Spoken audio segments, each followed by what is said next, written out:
அனைவருக்கும் வணக்கம். நான் உங்கள் பிரசன்னா, தேர்ட் விஷன் சேனலுக்காக. நம்மள சில பேர் எல்லாருக்கிட்டையும் எல்லா விஷயத்தையும் சொல்லிட்டு இருக்கோம். இன்னைக்கு நான் ஞாபகப்படுத்த வந்த விஷயம் என்னன்னா, எல்லா விஷயத்தையும் எல்லாருக்கிட்டையும் எல்லா நபர்கள்கிட்டையும் சொல்லிடாதீங்க. அப்படி சொல்றதா இருந்தா பார்த்து கேர்ஃபுல்லா சொல்லுங்கன்றதை ஞாபகப்படுத்துறதுக்கு வந்திருக்கேன். என்னென்ன விஷயம் பார்க்கலாம்.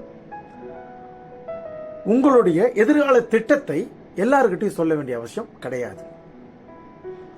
ரெண்டாவது, உங்களுடைய நிதி நிலைமை, வருமானம், சேமிப்பு, கடன், இது மூணுத்தையும் நம்ம சொல்ல வேண்டிய அவசியம் கிடையாது. மூன்றாவது, உங்களுடைய குடும்ப பிரச்சனை.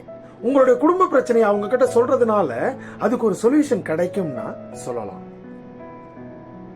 அப்படி இல்லைன்னா அவங்க கிட்ட சொன்னதே நம்மளுக்கு நம்மளுடைய குடும்பத்துல இன்னும் பெரிய பிரச்சனையா வந்துடும்.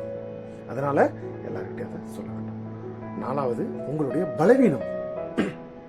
நண்பர்களே, நம்மளுடைய பலவீனம் நம்மளுடைய வெல்விஷருக்கு தெரிஞ்சா அதை சேரப் பண்ணி இந்த மாதிரி வராம நம்மளுக்கு அடுத்த லெவல் கொண்டு போறதுக்கு அவங்க ஒரு உறுதுணையா இருப்பாங்க. ஆனால் நம்மளுடைய எதிராளிக்கு போயிருச்சு நம்மளுடைய பலவீனம் அப்படின்னா என்ன ஆயிரும்? அது அவங்களுக்கு பலமாயிடும். அதனால எல்லார்கிட்டையும் ஷேர் பண்ணிடாதீங்க. அஞ்சாவது, உங்களுடைய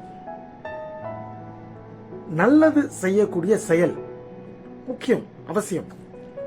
ஆனால் அதை சொல்லிக்கிட்டே இருக்கிறதோட செயல்ல இருக்கட்டும்.